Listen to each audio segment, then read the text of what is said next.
Hola, buenas tardes a todos y a todas. Os damos la bienvenida a este segundo encuentro que hemos querido dedicar como espacio a analizar las heridas y los efectos que la discriminación tiene en la gente que lo está sufriendo. Voy a pasar ahora a presentaros a las compañeras, pero además lo que quiero es dedicar tiempo un poquito a agradecer la participación de todos los que estáis conectados en directo y nos estáis siguiendo. Cada cosa que hacemos queremos que sea un espacio de participación real, así que por favor contarnos. Yo voy a seguir un hilo con las preguntas a Rita y a Milagros, pero todo lo que vosotros queráis aportar, reflexiones o preguntas, estamos encantadas de poderlas después abordar.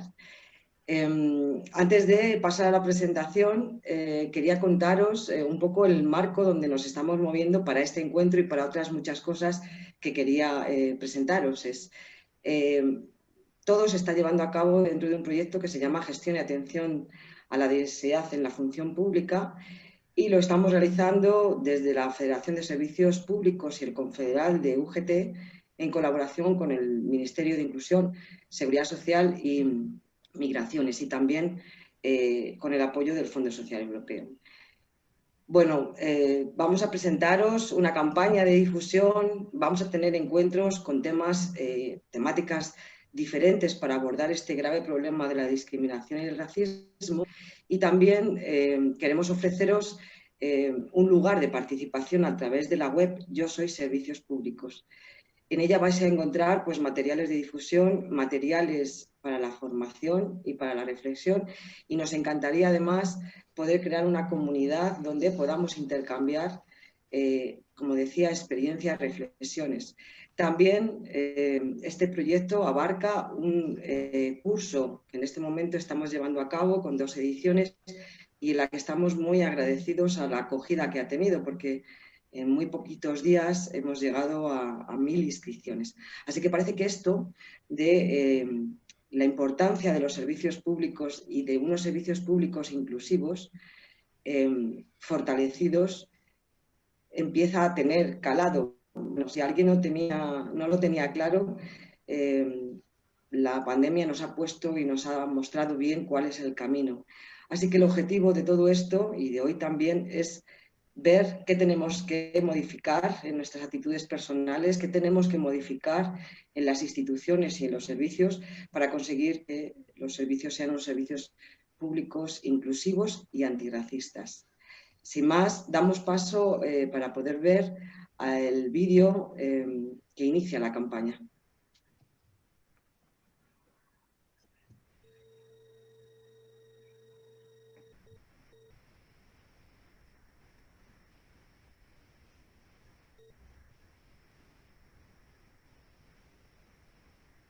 No tiene sonido. No.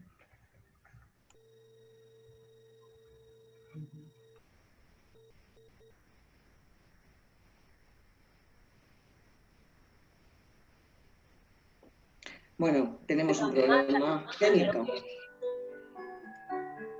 Y defender una sociedad que... Ahora sí. Soy empleada pública porque creo en la sociedad que merecemos. Una sociedad justa e igualitaria.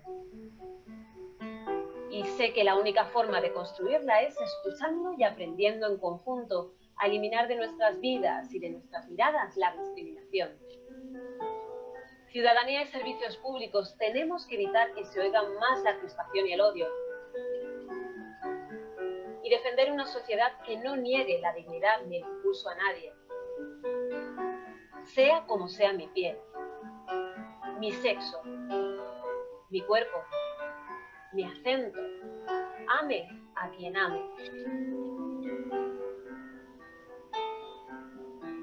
Por una sociedad unida frente a la discriminación y el racismo y unos servicios públicos comprometidos con la diversidad. Yo soy servicios públicos. Y yo. Y yo. Y yo. Y yo.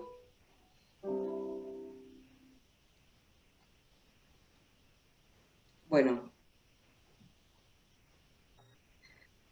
ahora sí que tengo el gusto de presentaros a las compañeras Rita Alarcón. Ella es psicóloga y terapeuta, y a Milagros Ruiz Grosso, que es trabajadora social. Ambas son expertas y llevan mucho tiempo trabajando en el ámbito de la igualdad y de la lucha contra la discriminación. Así que os doy la bienvenida y muchísimas gracias por estar con nosotras. Gracias también. Gracias.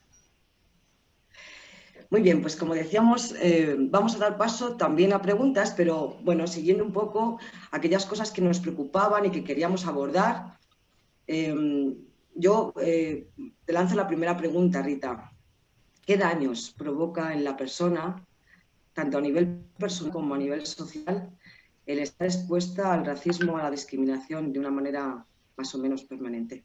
Cuéntanos. Mira, buenas tardes a todos y a todas las personas que están participando. Me parece muy importante hablar de este tema porque muchas veces lo escuchamos tanto, pero no entramos a analizarlo directamente, ¿no? El sufrir o las secuelas psicológicas o físicas que puede dejar sufrir discriminación está directamente relacionada con el tipo de discriminación que se vive, ¿no?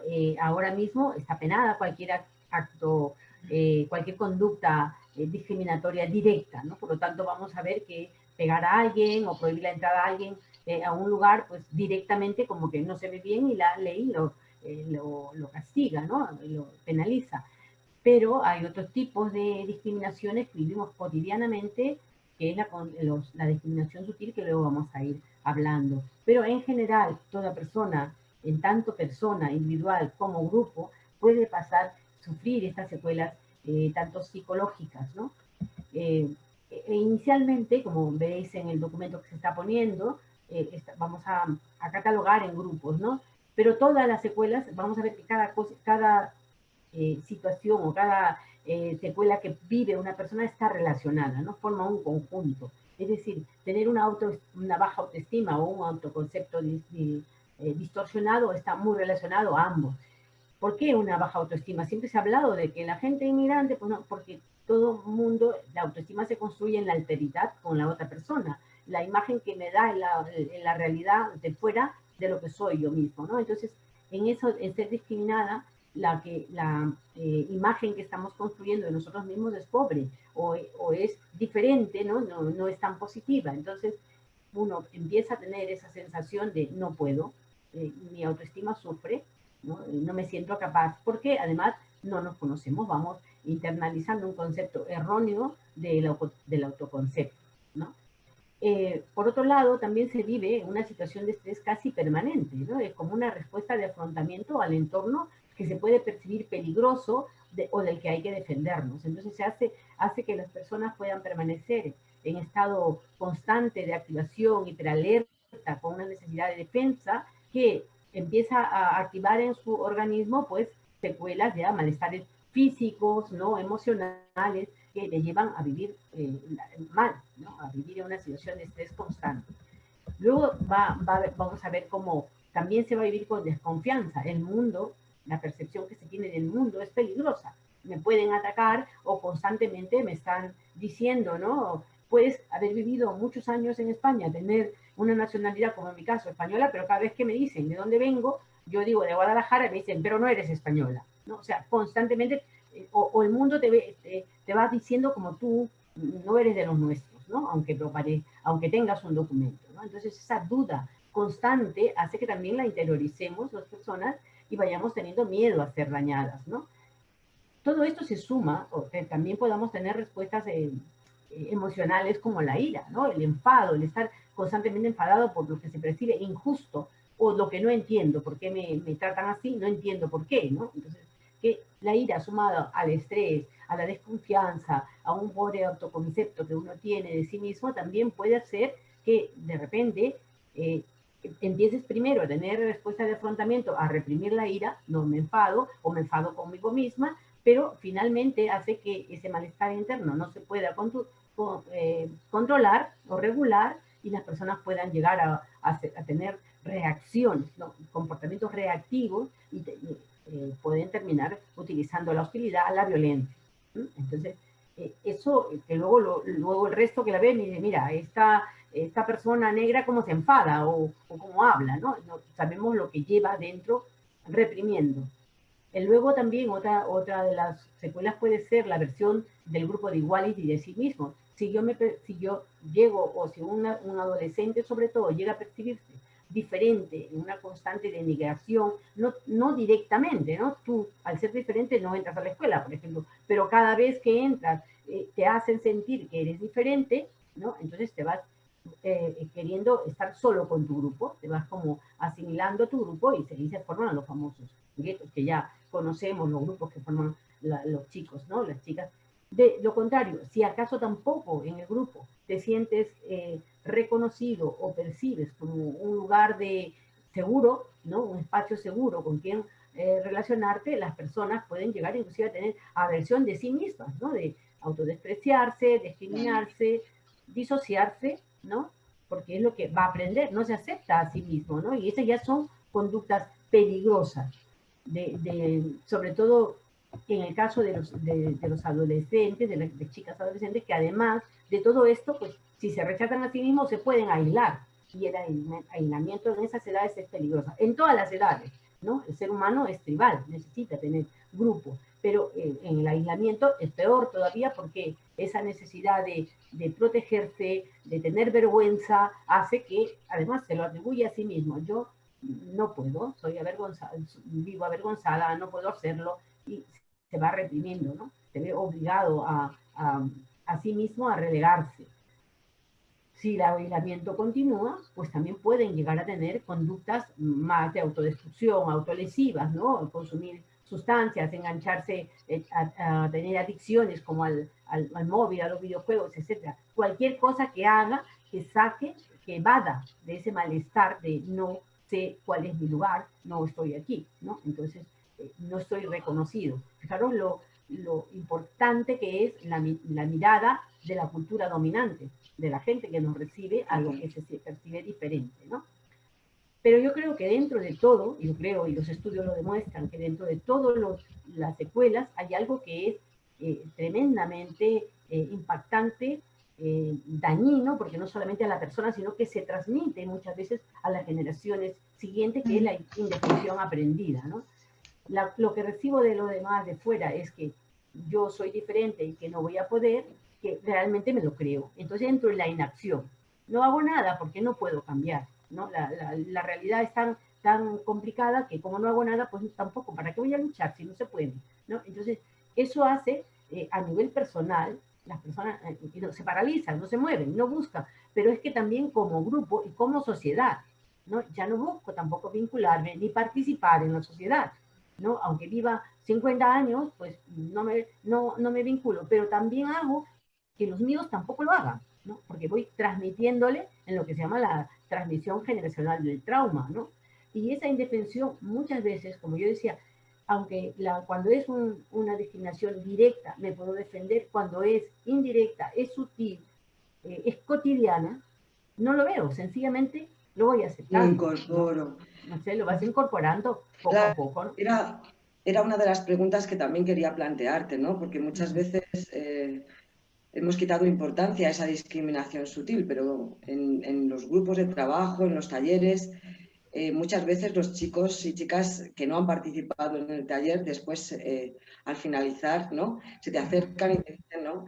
Ya esto no me importa, esto del insulto, lo que recibo en el instituto no me importa. Pero hay otros comportamientos que me duelen y me duelen mucho, ¿no? Pero es como eso que estás diciendo, es el dejar ya de luchar, porque no, es tan doloroso constantemente estarte enfrentando a ese no puedes o no quiero estar contigo, ¿no? Claro, es que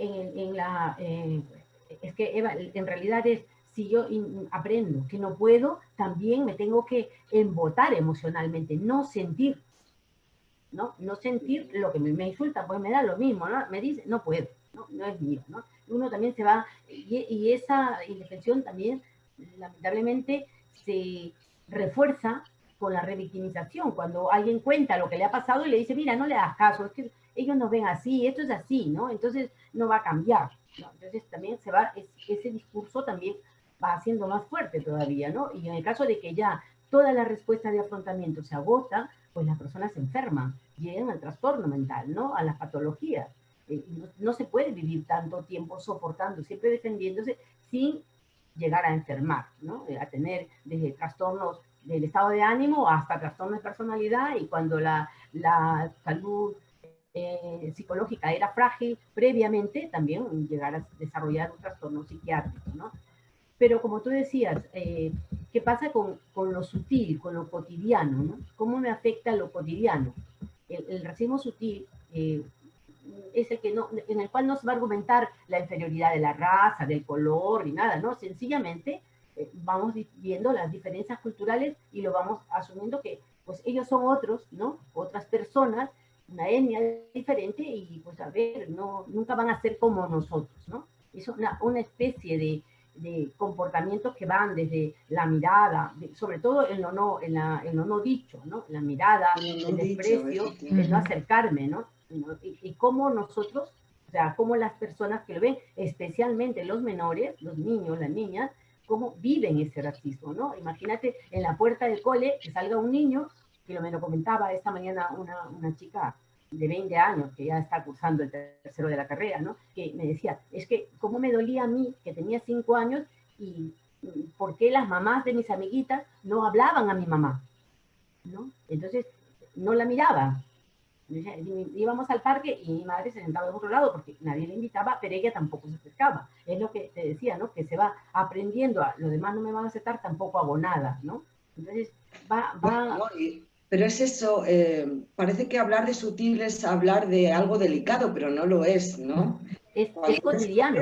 ¿No? Los chavales y chavalas, ellos hablan de un estado de alerta permanente en el que eres consciente todo el rato cuando alguien no se sienta a tu lado en el metro, en el autobús, cuando una señora se agarra el bolso cuando tú pasas cerca de él, cuando constantemente te están pidiendo documentación, ¿no? Y están viendo en ti a alguien sospechoso, como las miradas, cuando te están pidiendo la documentación de los demás, te están viendo como alguien sospechoso. Entonces, ¿cómo se normalizan cosas tan graves, ¿no? Como ellos me decían y me contaban, la broma de la mochila, cada vez que hay un atentado, ¿no? Sí, buscar la mochila. Sí. La broma de la mochila, ellos saben que esa mañana van a encontrarse con eso, o con un comentario que tenga que ver y que les hace, ¿no? De alguna manera sentirse no solo diferentes, sino como muy responsables. Claro, es bastante complicado porque además el racismo sutil lo puede vivir directamente con una mirada, pero además lo vives como grupo, ¿no? Que ya cuando se habla de los inmigrantes, se hablan de todos, ¿no? Ya te incorporas, tú mismo vas siendo, cuesta muchísimo, ¿no? Poder identificarse, ¿no? Luego, como yo también, ¿por qué voy a ir pues al centro de salud si nosotros gastamos los dineros de los servicios públicos españoles? No me corresponde, ¿no? Muchísima gente, inclusive cuando vemos hablábamos de la intervención aprendida, uno de los mayores secuelas es la falta del autocuidado, ¿no? Es decir, no la falta, sino nos olvidamos que hay que autocuidarnos. Si el banco me cobra más, no voy a reclamar porque pues a lo mejor es lo que tengo que hacer, ¿no? Me toca pagar más, ¿no? Cosas así. Y eso van viendo los niños, que es lo más triste y lo más, que yo decía, no lo más triste, ¿no? Lo más peligroso. Pero aquí en el racismo sutil, y si tengo un par de minutos, creo que es necesario hablar de otro tipo de racismo que está cogiendo mucha fuerza, ¿no? Que es el racismo aversivo, ¿no? Que no es el que voy a descalificar al otro, sino le voy a culpar de todas las situaciones que está pasando, ¿no? Y eso se está normalizando y se está tornando muy peligroso porque lo estamos viendo ahora con la pandemia, ¿no? Por ejemplo, cuando se dice los de Vallecas y los de allí se contagian más por la forma como viven. La culpa es de ellos porque son los inmigrantes, ¿no? Entonces, fijaros de dónde viene ese discurso y cómo no le vamos a creer el resto. Si está hablando la autoridad, yo creo que tenemos que encender los semáforos rojos porque se está configurando una realidad que se está tornando peligrosa, ¿no? Entonces, bueno, precisamente, ¿no? Es no solo es el primer paso deshumanizar, sino luego culpabilizar, porque ya ahí está todo solucionado. Claro. Eres tú el responsable hacia los demás y además, no, bueno, eso también exime de muchas responsabilidades. Luego vamos a hablar del discurso, ¿no? Y cómo justifican, claro, la discriminación y se normaliza. Lo vamos a hablar las tres, ¿no? Ajá. Como no, como quiero dejar tiempo a la participación, Rita, vamos a seguir y vamos a ir viendo ahora qué nos aportan. Pero a Mila te quería preguntar, ¿cómo podemos ayudar a hacer un proceso de reflexión individual e institucional para empezar a superar este problema, teniendo en cuenta que los servicios públicos son el eje fundamental para garantizar una sociedad con justicia social y con igualdad, ¿no? Es el primer pilar que nos permite eso. Como empleados y empleadas de los servicios públicos, ¿qué podemos hacer? Gracias, Eva. Buenas tardes, en primer lugar, a todas las personas que nos están viendo y a quienes nos vean posteriormente. Efectivamente, lo señalado por Rita es muy interesante y lo que tú has apuntado también. El racismo realmente, tal y como ha expresado Rita, las actitudes discriminatorias forman parte, lamentablemente, de nuestra vida. Y además de ese racismo sutil al que ha referido Rita, que está ahí de forma subyacente, también existe otro racismo sutil del que no se habla. Sí que se habla en los Estados Unidos en los años 60 nació este concepto con la lucha por los derechos, el movimiento por los derechos civiles, y es el racismo institucional. Y para no dar lugar a equívocos, os voy a proporcionar, si me lo permitís, la definición del mismo, porque creo que es interesante. El racismo institucional es aquel que se perpetúa desde las estructuras de las instituciones a través de leyes, políticas y procedimientos que perjudican a un grupo de personas, impidiendo que éstas puedan alcanzar una posición de igualdad. Dicho así, podemos pensar que en nuestro país, como un Estado de Derecho que es, la discriminación, como bien se ha apuntado, la discriminación directa no es posible realizarla, es un hecho punible, está castigado y es perseguido por la ley, pero sin embargo los datos que nos arrojan las diferentes encuestas que se realizan en el Estado español respecto a la percepción que se tiene sobre las actitudes racistas nos dicen todo lo contrario. Y si me permitís, os voy a proporcionar unas cifras muy interesantes respecto a estas encuestas. Y es que el 63% de la población española, de la población encuestada, considera que la discriminación de origen étnico está extendida a nuestra sociedad. Es una cifra muy elevada y muy importante. Y además, el 16% de las personas encuestadas indica haber experimentado algún tipo de discriminación en los últimos 12 meses. Además de esta encuesta, la ONG SOS Racismo elabora un informe con carácter anual. Los datos que tenemos son referidos al año 2018 sobre el racismo en el Estado español, y sobre todo los indicadores que nos muestran nos revela que del total de los 347 casos denunciados que se han registrado dentro de todas las casuísticas o tipos de discriminación, más de la mitad de los casos se dieron por parte de las entidades públicas, concretamente en el 51,4% de los casos. Esto es muy grave. Y no solamente lo dice SOS Racismo, sino que además recientemente, y referido también a un hecho que ha apuntado Eva, al hilo de lo comentado por Rita, y es que son las identificaciones que se realizan, las identificaciones policiales con un sesgo racista. La reflexión que realiza el jefe de los Mossos d'Esquadra, el señor Eduard Sallent, que realizó en TV3, el señor Sallent dijo lo siguiente, y cito textualmente: la ley de extranjería, los procesos migratorios y determinadas realidades de exclusión social producen en todos los cuerpos policiales, no solo en los Mossos, un sesgo en las identificaciones policiales. Y él continúa con esta reflexión diciendo: se puede generar un resorte, habla del agente de policía, que cuando ves a una determinada persona, es decir, cuando la gente identifica a una determinada persona por la calle, te genera una determinada alerta y automáticamente le paras y hagas una identificación. ¿De qué nos está hablando el señor Sallent con esta expresión? Es decir, cuando se observa por la calle un agente de policía, un agente de policía observa por la calle a una persona con un rasgo que lo identifica, y ese rasgo que lo identifica a todas las personas que estamos escuchando este acto, estamos pensando en qué es el fenotipo de piel, es el aspecto que te hace sentir sospechoso. Eva hablaba de la broma de la mochila. Es la mochila, es el parecer, es el tener rasgos magrebíes, es el tener una piel más oscura, es decir, es pertenecer a un grupo de personas que inmediatamente te hace ser sospechoso y que de esa manera se te pare, sea parado en la calle, sea identificado cuando hay 100 personas a su alrededor y solamente se identifica a esa persona. Pero en este acto, este webinar, no se trata de culpar a la policía, porque realmente todas las personas no nos gusta reconocernos como racistas o no nos gusta reconocer en nosotros y en nosotras que hemos tenido ciertas actitudes racistas, pero es que la discriminación racial es un hecho objetivo, existe, pero que realmente muchas veces no requiere ni siquiera intencionalidad porque está enraizada en nuestra cultura, en nuestro proceso de socialización y que lamentablemente trasladamos a nuestra práctica profesional. Yo soy empleada pública y seguramente que muchos compañeros y muchas compañeras que están viendo este acto también lo son y yo no me reconozco como racista. Es más, rechazo esas actitudes racistas, pero muchas veces hemos realizado conductas no adecuadas, no de forma intencionada.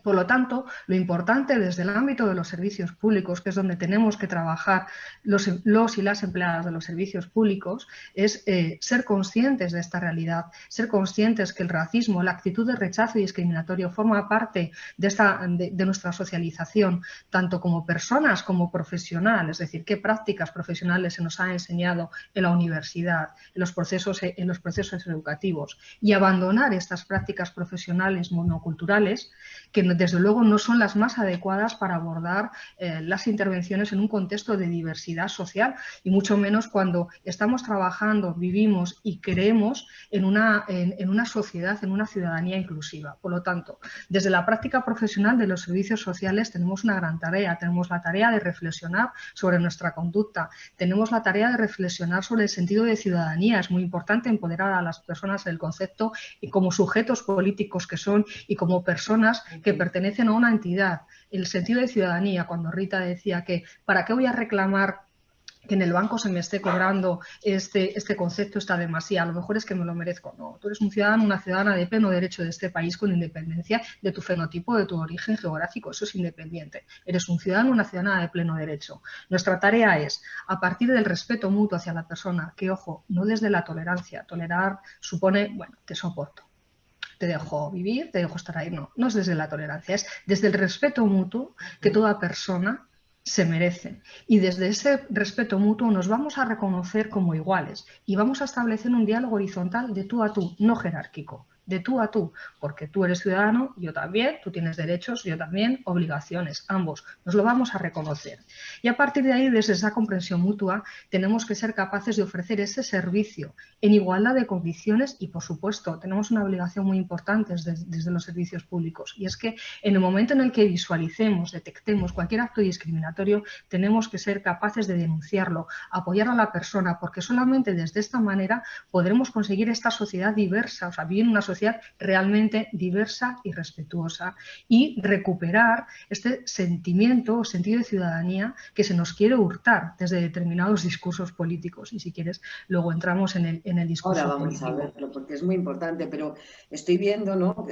Pues las entradas de personas que nos están viendo y, por ejemplo, Mohamed nos pregunta ¿por qué los medios de comunicación no hablan de esto? ¿Por qué no nos echan una mano en denunciar y en acompañar en esta historia, ¿no? La que queráis. Si me permites decir a mí respecto a efectivamente los medios de comunicación forman parte de este proceso de socialización, no lo podemos olvidar. Y francamente no es agradable, yo entiendo que no es un discurso agradable reconocerse como racista, ¿no? Es decir, y además también forma parte de ese proceso de homogeneización que se tiende en la sociedad, ¿no? Es decir, de generar un sentimiento homogeneizador patrio-cultural en torno a, pues, tu origen geográfico, la lengua materna con la que te expresas, la religión que profesas o no, o sin ir más lejos lo que hemos visto este pasado lunes, ¿no? Con el Día de la Hispanidad, que parece ser que nos teníamos que identificar con un determinado mensaje. No es agradable, se tiene mucho miedo a herir según qué sentimientos, en lugar de poner en relevancia el sentimiento de globalidad, ¿no? El sentimiento de ciudadano-ciudadana. A veces no resulta agradable o no se quiere abordar ese debate de los derechos, ¿no? Bueno, Esther dice y le contesta, perdón Rita, sí. Porque Esther le contesta a Mohamed y dice que son los primeros, los medios de comunicación que están manteniendo, ¿no? Esa falta de diversidad es un efecto enorme en los chavales, bueno, es como mezclarlo todo, pero cuando hablamos de la identidad, que chicos y chicas de este país no se puedan identificar todavía en los medios de comunicación, en las películas, en las series, en los programas. Es una carencia, ¿no? Es una carencia que me está marcando que no pertenezco, que no soy de aquí, o que no voy a poder ser aquí porque no tengo un espacio ni formo parte como los demás. Está claro que hay un pulso por homogeneizar, por hacernos pensar que con una bandera y con determinados símbolos todos somos iguales, pero también es cierto que en esta diversidad yo, por ejemplo, no me reconozco en esa manera de presentarme como ciudadana. Yo no me reconozco en otras muchas, ¿no? Sí, sí. Pero yo creo que además de lo que ha dicho Mira, ¿no? De intentar globalizarnos, es una actitud un poco contradictoria que nos lleva inclusive un poco al desquicio, ¿no? Es decir, todos queremos ser iguales, pero a la vez no acepto tu diferencia, pero una vez que ya estamos adentro, ya hay un interés realmente por mantener también la discriminación. Los grupos de poder se han alimentado de esto. Entonces también, y querramos o no, todo lo de fuera, ¿no?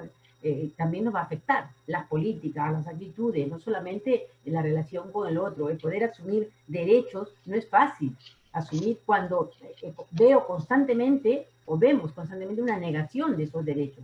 Sin embargo, todos somos iguales, ¿no? O sea que es un doble discurso perverso. Es un doble discurso perverso que hace mucho más daño, ¿no? Porque estamos en la sociedad de las leyes y de los derechos reconocidos en la ley, pero que no se hace. Claro, y luego te dicen, ¿por qué te quejas si está en la ley reconocido? Si todos somos en el artículo 14 iguales, pues sí, pero ponlo en la práctica, en la vida diaria, ya es diferente, ¿no? Entonces, bueno, sobre este sentido me gustaría apuntar lo siguiente. Cuando el señor Martin Luther King fue encarcelado, una de las muchas veces, ¿no?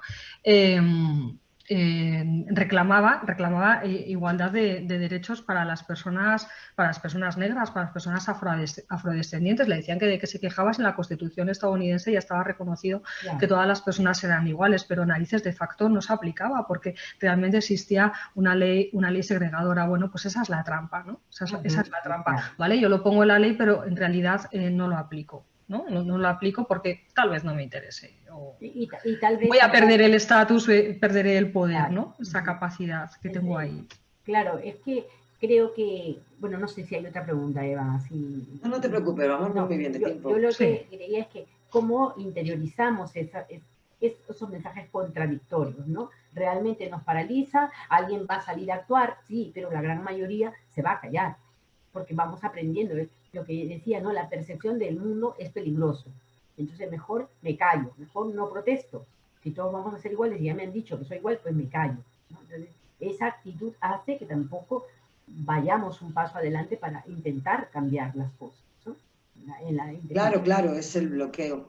Estaba pensando en ejemplos además y en esa confusión en la que el prejuicio creado nos devuelve, por ejemplo, la duda que yo veo en muchos chavales, ¿no? Y chavalas, que es, solo puedo ser una cosa, solo me puedo identificar con una sola identidad, ¿no? A mí me encanta, bueno, y lo estoy viendo también en el curso, ¿no? A los alumnos y alumnas que están haciendo el curso que me dicen, por ejemplo, ¿no? Yo defiendo constantemente la igualdad entre hombre y mujer, pero no soy feminista, ¿no? Pues también chicos y chicas me dicen estas cosas, ¿no? Yo creo en esto que tú me dices, pero yo no soy. Claro. Lo importante, ¿no? Cuando como contrarrestar esta cultura monocultural o esta idea cultural de que todos somos iguales, es que precisamente poder definirnos, y podemos definirnos de distintas maneras, ¿no?, que no son contradictorias, ¿no? Puedo ser feminista, puedo ser musulmana, puedo ser católica, puedo ser muchas cosas a la vez. Es lo que está en juego y lo que no nos quieren dejar. ¿Por qué? Porque es el mayor ejercicio de libertad, poder decidir qué quiero ser y cuándo quiero cambiarlo o no quiero cambiarlo, ¿no? Entonces, está claro, también oía, ¿no?, estos días, y es, ¿por qué este movimiento de reacción? A lo mejor quiero pensar, ¿no?, que este movimiento de reacción a llevarnos a una visión tan pequeña de lo que significa ser de este país, ¿no?, que nos hubiera hecho reír hace unos años, ¿no?, nos hubiera sorprendido, pues es un intento, porque se pone en peligro esas identidades o esos privilegios y el poder que sustenta todo eso, ¿no? Así que yo creo que estamos poniendo en peligro eso y que es un movimiento de reacción a los cambios que se están produciendo, como lo ha sido al feminismo o como lo es a cualquier reivindicación que hace que la gente tenga más poder o recupere poder, ¿no? Claro.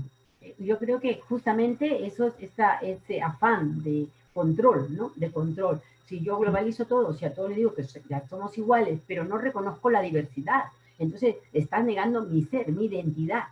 Es como me considero, es lo que está pasando, como tú dices, con los chicos, con las chicas, ¿no? Que al final dicen, ¿y dónde estoy? ¿Y qué soy? ¿No? Frente a todo esto, ¿no? Esos son los casos que muchas veces cuando llegan a la universidad los vemos, esa confusión, ¿no? ¿Por qué no has solicitado esto? Otro? No, es que yo creo que no puedo, no debo, no, o sencillamente no me lo he planteado. La idea de no lo había pensado que yo podía hacer eso, ¿no? Pero ya naciste aquí. No, pero yo he nacido aquí, pero siempre cargo la identidad de mi madre, de mi padre, ¿no? Y siempre le van a discriminar a él y me van a discriminar a mí. Entonces, eso también produce a nivel sistémico familiar muchos encuentros, muchas dificultades, ¿no? Tú me has hablado mucho, ¿no? Y he aprendido mucho de ti cuando hablabas de este concepto de lo que es el trauma transcultural, cómo se hereda, ¿no? En la actitud de padres y madres que han vivido con un determinado visión, ¿no?, de ser de fuera, y cómo chavales incorporan ese trauma, ¿no? También creo que las chicas incorporan el trauma de las madres en nuestra experiencia como mujeres, ¿no? En cada una de las diferencias o de las discriminaciones que hemos tenido que vivir, trasladamos esto a nuestros hijos, claro. Por supuesto, y esa transmisión transgeneracional es tan inconsciente para quien la vive que realmente luego cuando empiezan los conflictos, realmente es ¿por qué tú te tienes todas las oportunidades, me rechazas a mí que he hecho todo para traerte o para darte una mejor vida, ¿no? Entonces es como, mirando ya la célula familiar, ¿no? El grupo familiar, también suceden cosas que luego se trasladan a la sociedad, pero se atribuye, que es lo que yo decía, las personas nos atribuimos las cosas que han venido de fuera como algo nuestro. Yo no puedo, no soy capaz, ¿no? Que es lo que nos lleva a la indefensión o al nivel bajo de expectativas, ¿no? ¿Para qué voy a estudiar? ¿Para qué voy a hacer? ¿Para qué voy a participar en la sociedad? Pero en esto de la transmisión intergeneracional o transgeneracional del trauma, tenemos que ver que el trauma por ambas partes, tanto de la cultura dominante o la cultura mayoritaria, en este caso la española, como la gente que viene de fuera. O sea, a ambos afecta, que luego, si acaso lo vemos, ¿no? Pero, claro, se van transmitiendo transgeneracionalmente normas, mitos, ¿no? Que hace que la gente se vaya identificando. Hay adolescentes, lo hemos visto, que te comentábamos la otra vez, como el caso de Francia, adolescentes que se identifican con lo vivido con sus padres y se identifican para la defensa, ¿no? Esto pasó y ahora yo les defiendo porque ya soy aquí, tengo derecho a estar en este país, ¿no? Entonces, es una forma muy dañina, ¿no? De asumir mandatos familiares que no te corresponden, pero que vienen de la cultura, de los procesos de aculturación, ¿no? De transculturación. Muy bien, es todo tan interesante que deberíamos dedicar pues, a cada una de las preguntas casi un tema. Pero yo no quería terminar, o sea, estamos hablando, estoy viendo en las redes, ¿no? Y todo el mundo, y me encanta ver, bueno, pues esa lectura de que la gente tiene sobre el poder, que esto se trata de esto, ¿no? Pero yo quiero dedicarle un espacio porque lo creo necesario. Estamos ante un discurso de odio hacia determinados colectivos que en general se expande, porque el discurso del odio no se va a quedar solo en unos determinados grupos, ¿no? La pandemia nos lo está mostrando, cómo se culpabiliza, cómo el estatus, las condiciones de vida, la procedencia, el origen están siendo las excusas que el poder está utilizando y que determinados grupos están utilizando para generar ese discurso de odio, que no es más que el enfrentamiento. Y yo quiero, en ese sentido, pues con las dos, pero le pregunto a Mila, ¿cómo combatimos ese discurso? ¿Cómo hacemos ver que la desigualdad nos afecta a todos, no a todos con la misma fuerza, es verdad, pero a todos, pero sí que tiene unas graves consecuencias para la calidad de vida y para la paz social, ¿no? Cómo el que nos estén enfrentando no va a solucionar el problema. ¿Cómo abordamos estas cosas y cómo trabajamos sobre principios que sí nos igualan, que es el de la justicia social y el de los derechos humanos? Bueno, Eva, me haces una pregunta, bueno, me haces muchas preguntas y todas ellas tienen una respuesta muy larga y podríamos estar toda la tarde. Sí, voy a intentar centrarme en cómo surge este discurso, y tengo una mala noticia.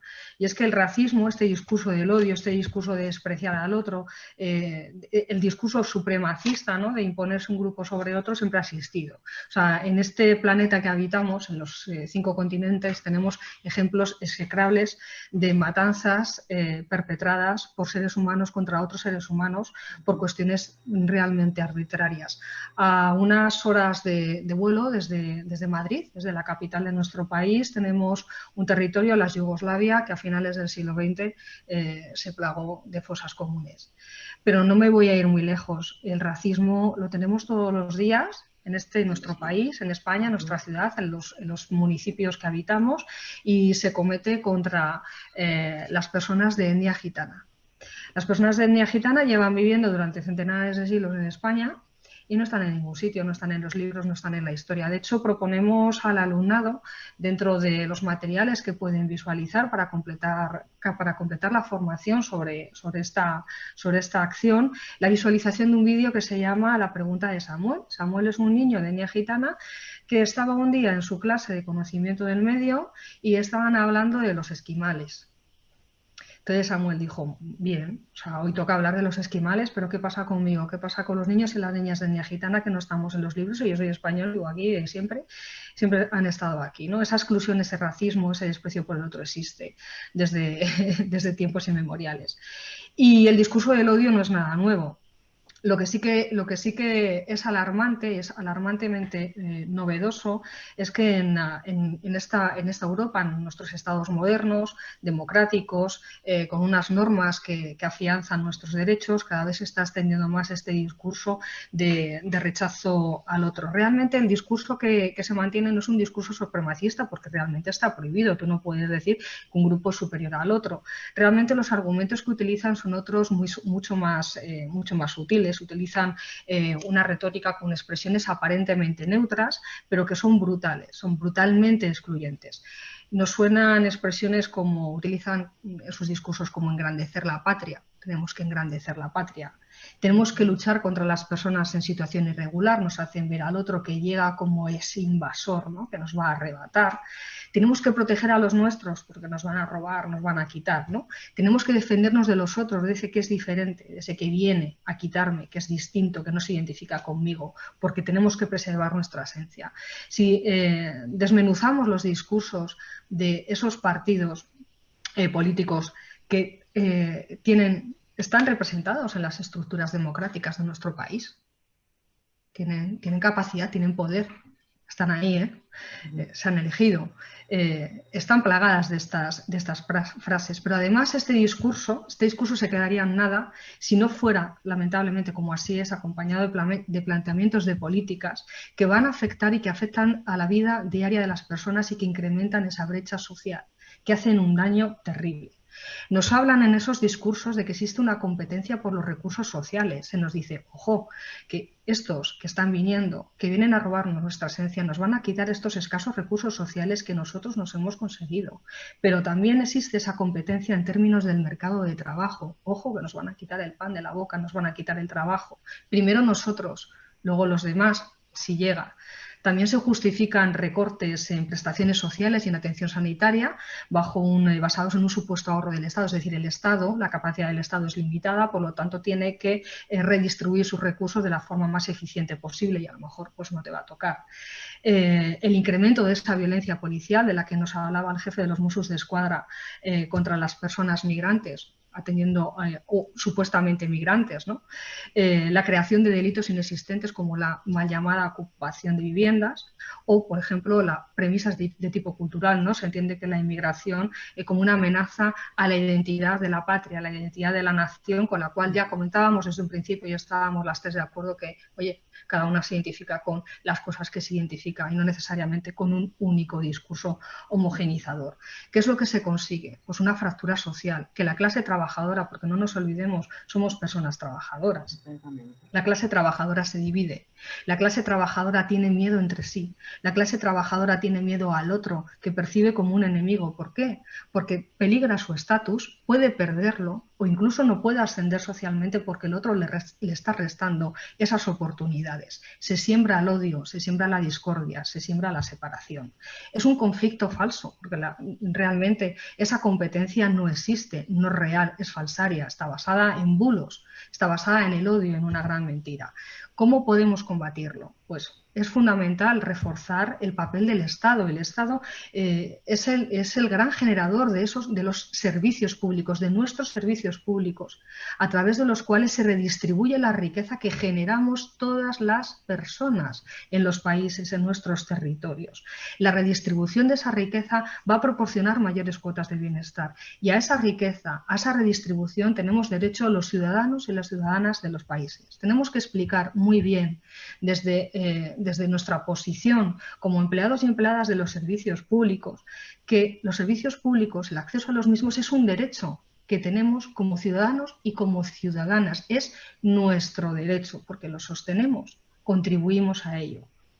Por lo tanto, no podemos condicionar el acceso a estos servicios públicos, que, insisto, son nuestros, por un aspecto arbitrario, como puede ser la lengua materna que hables en tu domicilio, tu fenotipo de piel o tu origen geográfico. Me da igual que hayas nacido en Namibia que en Alpedrete de la Sierra. Claro.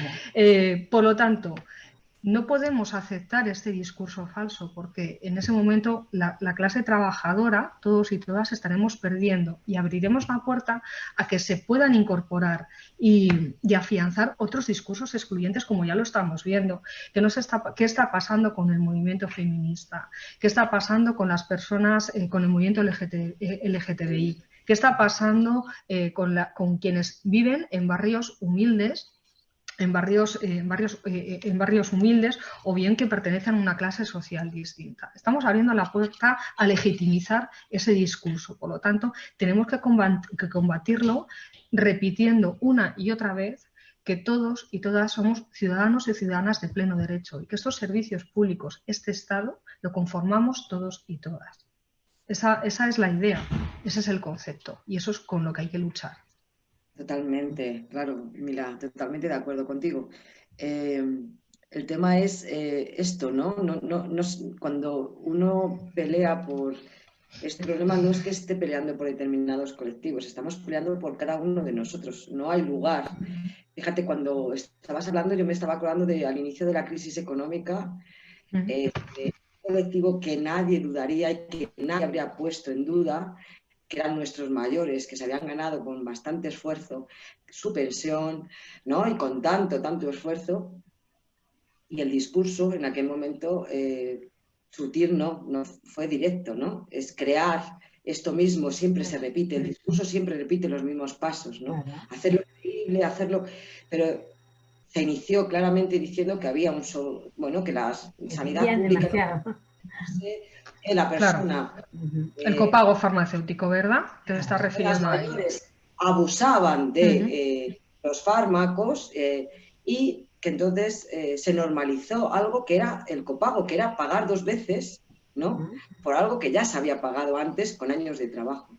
Quiero decir, esta es la reflexión que nos gustaría llevar, es decir, que aquí no está libre nadie y que al final nos están haciendo pelear por las migajas, ¿no? Cuando Claro, quien competir.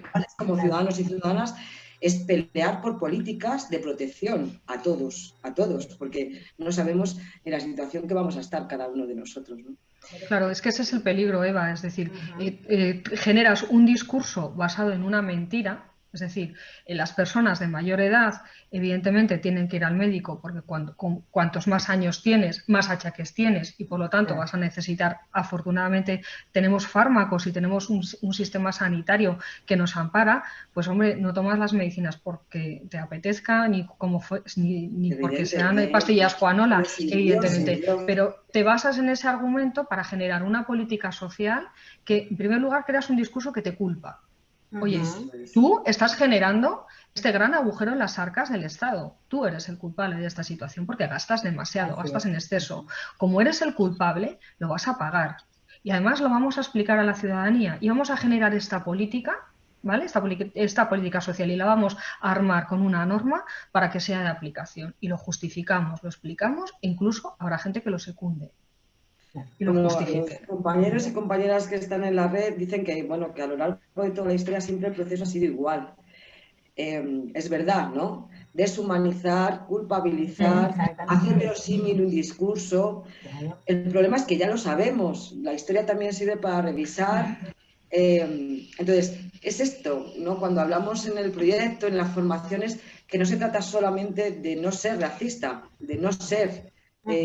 no ejercer la discriminación, sino de que hay que pasar a la acción, hay que pasar un paso más allá, ¿no? Y como responsables o como trabajadores de los servicios públicos tenemos esa función todavía mayor de crear esa conciencia. También nos daría otro webinar para preparar, para hablar sobre esto, sobre todo cómo se construye ese discurso y poder dar herramientas para desmontarlo.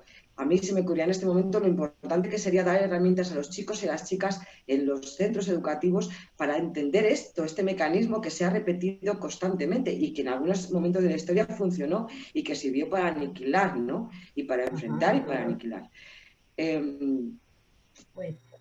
Pero quería abordar una última cosa y es, como en toda forma de violencia, el discurso del odio no solo tiene efectos sobre quien va dirigido, ¿no? Claro. Tiene unos efectos en la persona que también lo ejerce. Es decir, cuando en las casas, en los centros educativos o en los lugares de trabajo permitimos que se esté generando, nos está haciendo un daño constante, tanto al que lo escucha como a quien lo está ejerciendo. Y en eso quería contigo, Rita, ver, ¿no? ¿Qué efectos provoca el discurso del odio o el ejercicio del odio, ¿no? A veces no hace falta comportamiento, sino ese sentimiento de rechazo que vive uno dentro. De no querer mirar al otro. Sí, de la forma sutil de rechazar, también de discriminar a la otra persona, pero es que para poder rechazar a otra persona, primero tengo que empezar, para discriminar, deshumanizo. Y ese proceso de deshumanizar al otro, es decir, de mirar lo que no conozco, lo que decía Mila, ¿no? Primero lo culpabilizo, digo, tanta vida tiene esta gente mayor, que ¿por qué viven tanto? Nos están dejando pobres, ¿no? Con tantos años. Llegaron a decir que se vivía más años de lo que se había trabajado. Fijaros todo ese discurso, ¿no? Imaginaros con la gente que no conocemos. Ya le ponemos, y no les gusta trabajar, vienen a robar, etc. Ya le deshumanizamos, pero es que una persona al deshumanizar a otros se está deshumanizando a sí misma también, ¿no? Y creo que lo comentábamos hace un momento, ¿no? De cómo lo ven los menores, los niños que están aprendiendo y que lo aprenden críticamente porque sus modelos, sus padres, ¿no? La gente adulta, que somos modelos y ellos son pequeños, ellos captan todo y no entran a hacer un análisis crítico si lo que veo es cierto o no. Sencillamente también repito ese comportamiento. Pero ¿por qué pasamos a ese proceso? ¿O por qué no cambiamos? Si la historia nos está mostrando que ese proceso es tan antiguo, tal vez como la humanidad misma, ¿no? Cada vez que se quiere aniquilar a un grupo social, primero se le deshumaniza, ¿no? Hemos visto con los judíos, tíos, con lo que nombrabas tú en la guerra de Bosnia, etcétera. Ellos son malos, ellos nos quitan cosas. Entonces evito mirarla como persona que siente, que piensa y que tiene ilusiones en la vida. Sencillamente es un ente. Es un ente. Entonces, ¿qué pasa en la mente de esa persona o en los pensamientos, en las emociones de esa persona que también deshumaniza? Me separo, porque la humanidad en sí misma es una, ¿no? La calidad humana de las personas. Todas las personas sienten, piensan, sueñan, ¿no? Pero yo no me permito ver que esa otra persona tiene un sueño o tiene una emoción o que cuando no la miro siente algo. ¿Qué pasa con la empatía? ¿No? ¿Qué está pasando? ¿Cómo se está desarrollando esas neuronas reflejos en los niños? Eso es peligroso, por eso decía que existe el racismo aversivo, que es peligroso porque nos está enfrentando en tanto grupo. Ya no veo que dentro de ese grupo hay alguien diferente, ya todo lo homogenizo, ¿no? Entonces se está perdiendo lo que tú decías, esto va en contra de la paz social, ¿no? Entonces no solamente se daña el diferente, las personas diferentes, tanto si es en su orientación sexual, en su etnia, etcétera, no. También es la persona que lo realiza. Eso es peor, ¿no? Podríamos decir, ¿por qué Hitler llegó a ser Hitler? ¿No? ¿Qué le pasó? ¿Qué siente? ¿No? Entonces, ¿qué pasó en esa gente? Y que ellos también arrastran, si lo miramos con un espejo o con la mirada de la historia, ¿no? Como todavía hay generaciones de gente, ¿no? De personas alemanas que están viviendo la secuela de lo que hicieron sus padres, sus abuelos, sus bisabuelos, ¿no? O sea, que también eso, así como hay una transmisión intergeneracional o transgeneracional, mejor dicho, del trauma en las personas que lo viven, también están las personas que lo ejercen. También lo viven con culpa, con vergüenza, ¿no? Claro, con la culpa, ¿no? Esa culpa transmitida. Claro, es peligrosísimo lo que decía, lo que está pasando, y aún estamos a tiempo. Pero ¿por qué no lo hacemos? Porque también aprender a pensar de otra manera es incómodo. Salir de la situación que está mal, que no es de confort, está mal, pero que estamos habituados, cuesta. Cuesta tener que aprender que debo reaprender, aceptar que debo reaprender, que debo acercarme a la otra persona antes de deshumanizarla. Que las personas, sí, somos grupos y somos personas. Podemos conocernos y sobre todo, pues aquí sale ganando alguien que ya muchas de las personas que están participando creo que lo han dicho tú, ¿no? Son cuestiones de poder. Al final, si mientras ellos se pelean, no se juntan, yo sigo manteniendo el poder, ¿no? Entonces, sirve para algo. Ha servido siempre el racismo, la discriminación, siempre ha sido útil para alguien, ¿no? Y por desgracia, los demás seguimos a veces colaborando en esa utilidad para ese alguien que no identificamos, ¿no? Que sale con las manos limpias de todo eso. No sé si... Bueno, de verdad es un gusto escucharos, pero habíamos marcado que acabábamos a las 7:15 y ya es las 7:30.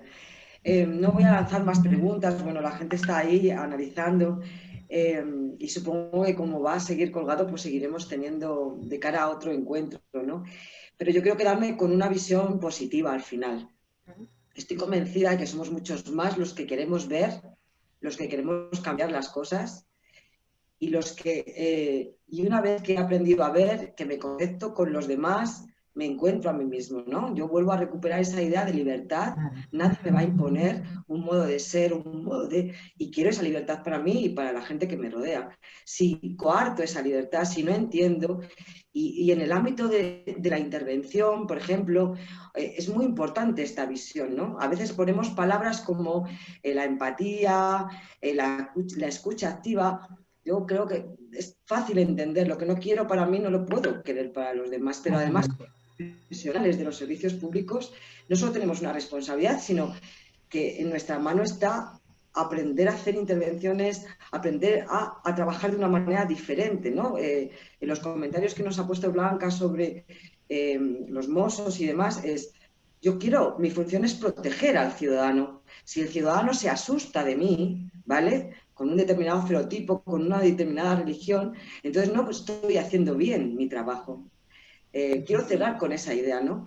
En la formación a trabajadores y trabajadoras sociales, que es mi ámbito, siempre encuentro esa idea de aprendamos a mirar.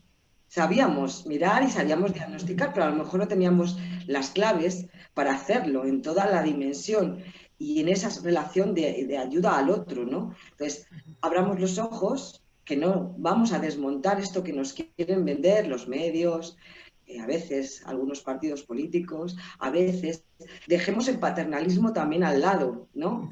Porque el respeto significa que eres idéntico a mí, no tengo que tener una postura paternalista ante ti. Y con eso pongámonos a transformar, porque lo otro ya nos viene dado, en lo otro no podemos hacer mucho, levantar la voz, denunciar y demás, pero sí podemos hacerlo en el día a día. Yo, de verdad, os agradezco mucho que nos hayáis dedicado este tiempo y también a todo el mundo que está como loco en las redes haciendo reflexiones maravillosas. Y os emplazo a que en un tiempo nos volvamos a ver y sigamos hablando de este tema. Bueno, si queréis cerrar con alguna cosa, ahí mismo, ahí tenéis. Bueno, yo quería decir, ¿no?, que en aras también del bienestar de todos y de todas, ¿no?, de que la convivencia en realidad, si nos conocemos, nos enriquecemos. Si nos separamos, perdemos. Yo creo que es muy importante conocernos, aceptarnos. Voy a aceptar que tú eres diferente, pues, y te respeto por ello, ¿no? Mientras tu diferencia no implique un daño hacia mí. O sea, si directamente tu forma de ser diferente no me daña, ¿por qué voy a rechazarte, no? Es mejor conocernos, abrir los ojos, ¿no? Estar con los ojos abiertos. El mundo es rico y diverso, y justamente en la diversidad, creo que si no hubiéramos sido diversos como humanidad tampoco hubiéramos desarrollado. Que esto y la pandemia nos está ayudando, nos ha dado muchos ejemplos de gente que ha salido adelante, pero tampoco permitamos, ¿no?, que haya un grupo, ¿no?, que sea señalizado por ser pobre, ¿no? Es la aporofobia. ¿No? Entonces, no, porque entonces también es inmigrante los que viven en castillos y que han hecho fiestas, han venido porque soy migrante, pero tengo pasta, hago una fiesta y contagio a medio mundo, ¿no? Entonces, eso no puede ser. Yo creo que también tomar conciencia cada día es incómodo. Realmente, a veces pasamos momentos en que dicen, no quiero saber nada del mundo, voy a cerrar los ojos. Pero eso es un ratito. Descansa un ratito cuando te canses, si trabajas en la intervención social, porque a veces te vas a agobiar, ¿no? Pero luego no cambies por ello, ¿no? Dice que cuando no podamos alcanzar las metas hay que cambiar el rumbo, pero no hay que cambiar la meta. Entonces, la meta es poder vivir una sociedad en paz, diversa, ¿no? Entonces, habrá momentos de agotamiento, sí, pero volvamos a ello, ¿no? Bueno, yo quería decir eso, que nos animemos. Por mi parte, Eva, si me lo permites, yo quería, no me quiero olvidar de algo muy importante. Yo soy optimista y soy muy optimista porque los alumnos y las alumnas de la formación que estamos realizando nos están dando un ejemplo maravilloso de quiénes están al frente de los servicios públicos.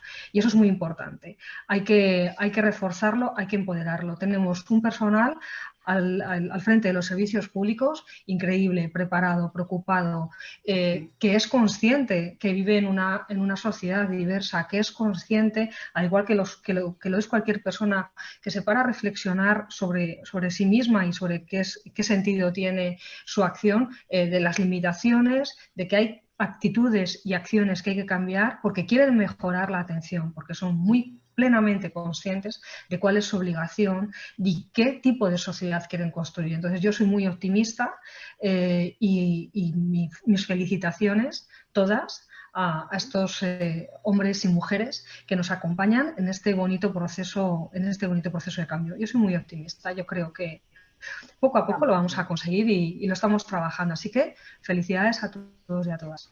Sí, yo también. Muchas gracias y animaros a seguir, ¿no? Con esa actitud. Estupendo. Pues nada, bueno, a las personas que nos siguen en las redes o que no nos han podido seguir, decir que esto va a estar colgada en la página, este encuentro en la página de Yo Soy Servicios Públicos, y llamar pues a que se comparta y a que, bueno, cada vez seamos una comunidad más grande. Muchísimas gracias. Gracias. Y nos vemos en otra ocasión. Muchas gracias también. Gracias, Eva. Gracias, Rita. Gracias, adiós, Mila, adiós, Eva. Chao. Chao. Muchas gracias por la invitación.